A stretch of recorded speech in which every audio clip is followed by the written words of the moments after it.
नमस्कार दोस्तों। कल्पना कीजिए, एक अमेरिकी मर्सिनरी जिसने लीबिया की जंग में गद्दाफी के खिलाफ लड़ते हुए प्रिजनर ऑफ वॉर बनकर जेल काटी, अल कायदा से जुड़े आरोप झेले, सीरिया और इराक में विद्रोहियों को स्पेशल फोर्सेस स्टाइल ट्रेनिंग दी, 2022 से यूक्रेन में रूसी फोर्सेस के खिलाफ फाइट कर रहा है। अब भारत की धरती पर उत्तर पूर्व में ड्रोन से आग लगाने की बड़ी साजिश रच रहा है। लेकिन रूसी खुफिया एजेंसियों एसवीआर और एफएसबी ने भारत को गुप्त टिप ऑफ दिया। महीनों की निगरानी के बाद एनआईए ने उसे और उसके साथियों को धर दबोचा।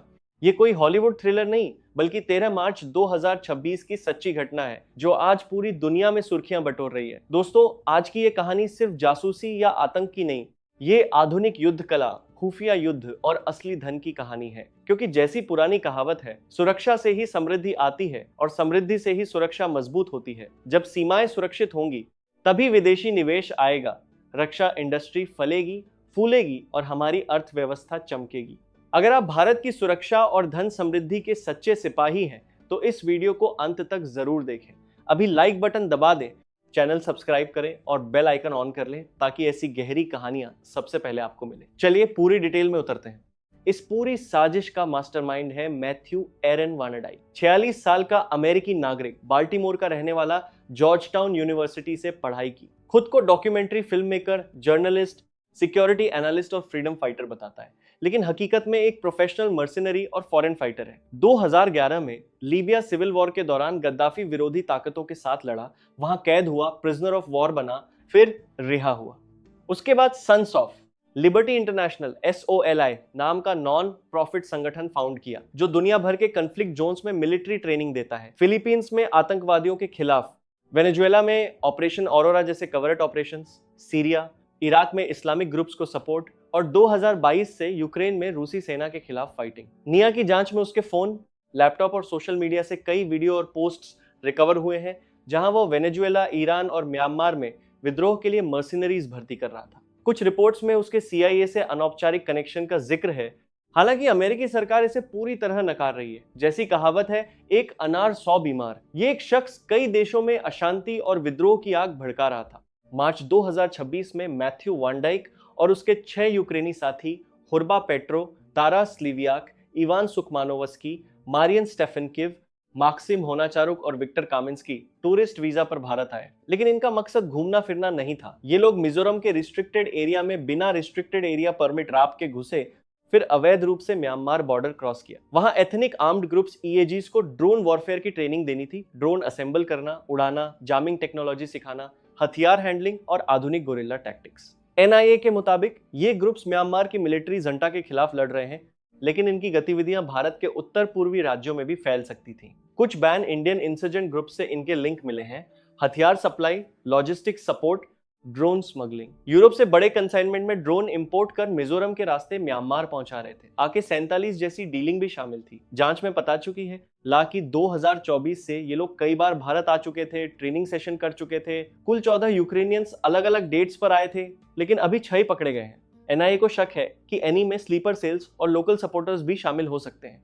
यहाँ रूस की भूमिका सबसे महत्वपूर्ण है। रूस म्यांमार की मिलिट्री झंडा का मजबूत समर्थक है। चीन के साथ मिलकर हथियार, टेक्नोलॉजी, फंडिंग और ट्रेनिंग दे रहा है।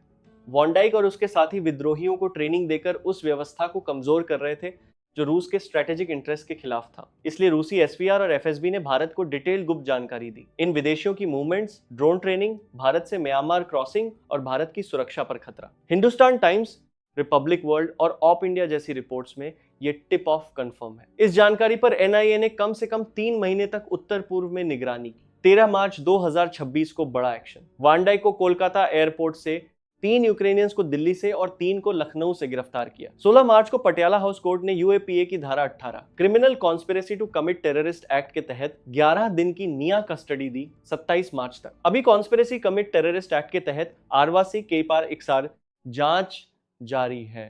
फंडिंग कहां से आ रही है, सोशल मीडिया और डिवाइस से, और क्या क्या सबूत मिले एनी में बड़ा नेटवर्क। जैसी कहावत है, अंधेर नगरी चौपट राजा, लेकिन NIA ने अंधेरे में भी सब कुछ रोशन कर दिया और साजिश को कुचल दिया। दोस्तों, आज का युद्ध बदल गया है।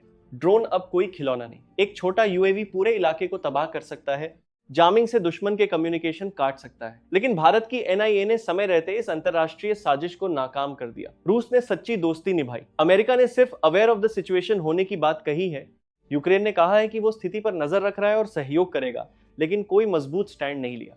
भारत अब कोई कमजोर देश नहीं रहा। हमारी खुफिया एजेंसियां, सेना और सच्चे दोस्त मिलकर हर बड़े छोटे खतरे को कुचल देते हैं। अब असली मुद्दे पर आते हैं। जब सीमाएं सुरक्षित होंगी तब विदेशी कंपनियां भारत में निवेश करेंगी।